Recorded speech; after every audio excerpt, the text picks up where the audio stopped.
everyone. My name is Abhinav and I'm going to talk to you about procrastination. Now, I'm really sorry, I only just wrote this speech last night, so I apologize if I'm a little bit halting. I also never got around to coming up with a title. I'm sorry about that. But I'm just going to get started now and see how it goes. I know this has happened to you at some point before. You have a physics test next Tuesday and you think you have plenty of time. But before you know it, it's Monday night and you stay up tortured and harassed. You know that rattling sound in your car is bad news and you mean to take it to the garage. Eventually you do, but it's already broken down and you need a tow truck. Now this is the advice that the world gives you. Do not procrastinate. To a procrastinator, this is about as useless as telling a sick person to get better, or a beached whale to avoid shallow water. Now, I'm sure not all of you are procrastinators. I know some of you are freakish, saintly, organized people. But you'll be surprised how many of us put off what must be done for the 11th hour. My name is Abhinav, and I am a procrastinator. And about 2 years ago, I put myself through something that pushed me nearly to the limits of my health and sanity. I was in 10th grade, and my class was given the opportunity to grade any product of our choice. So I chose to write a research report, which required extensive writing and primary research. Now, I was given about 7 months for this project. I wrote the majority of my report in the last 2 weeks, at the end of which I stayed up 2 nights straight. Now, in case you're curious, here's the result. Now, my project turned out all right. In fact, it was even better than I hoped. But to me, it was an organizational failure. Why? Because I put off until I couldn't any longer. I enjoyed it less, I put my health at stake, and it could well have fallen to pieces. Now, I've never been able to let go of this experience unexamined, and since then, I've gotten to the bottom of procrastination. To start with, we must recognize that to understand procrastination, we must understand time. Let's begin with a brief background.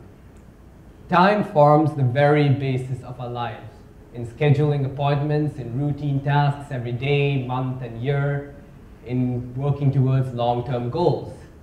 It's what keeps the past a vague, distant memory and the future hazy and unformed.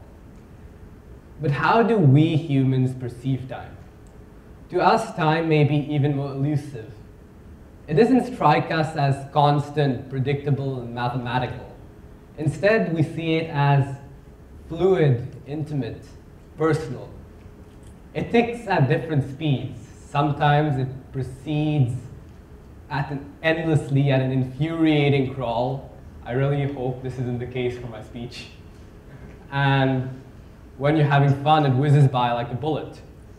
So procrastination may not only be a result of laziness, but that of our complicated relationship with time. Several experts and philosophers have debated about this. And no, they aren't simply using intellectual debate to justify why they don't do the laundry. Procrastination is all around us. Every year, Americans waste hundreds of millions of dollars because they don't file their taxes on time. Surveys suggest that the significant majority of college students procrastinate. An economist, George Akerlof, was known to have put off 1 day's worth of work for 8 months. Now I'm going to try a classic 2-stage experiment on you to help you understand this better. Now I'm going to give you a choice. Say I'm going to either give you 100 dirhams right now or 110 dirhams 1 month from now. Now I want you to put your hand up if you would take the money immediately. I have to step forward a bit, I'm pretty much blind here. Yeah, a number of you. So most people do opt to take the money immediately. So somehow waiting that extra month seems to devalue the reward. Now I'm going to give you another choice. I'm going to either give you 100 dirhams 1 year from now or 110 dirhams 1 year and 1 month from now? Now put your hands up if in this case you would wait the extra month. Again, a number of you. Now most people in this case do opt to wait the extra month. So as you can see, the two proposals provoke different responses even though they both offer an extra 10 dirhams for an extra month.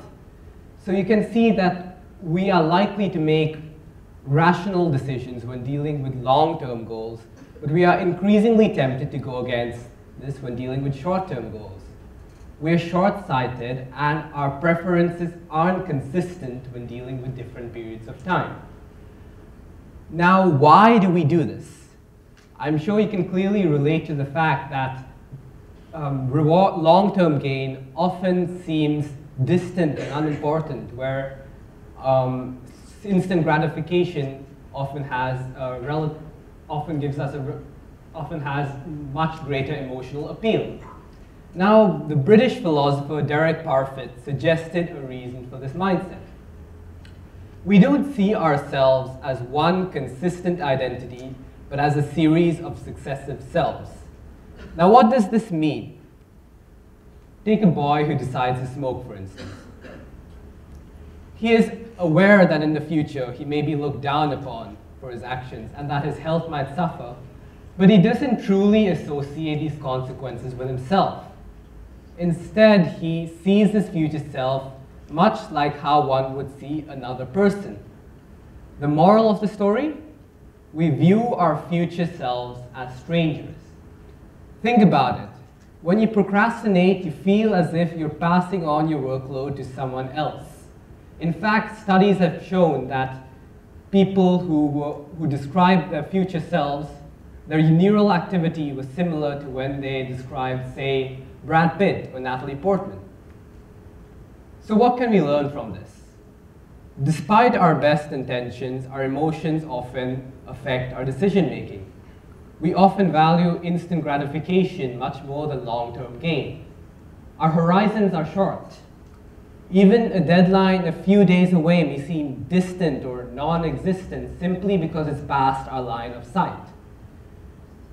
So if you are a procrastinator, you must find a way to stop being short-sighted. You must strengthen the connection between your present and your future self. You must start thinking more about tomorrow. Now, planning certainly helps because doing so forces you to think objectively about the future. When you consider all your deadlines one by one, you're much more likely to comprehend the full extent of your workload without bias. And doing so could help develop the positive stress which could help motivate you. Now, I happened to try this a few months ago.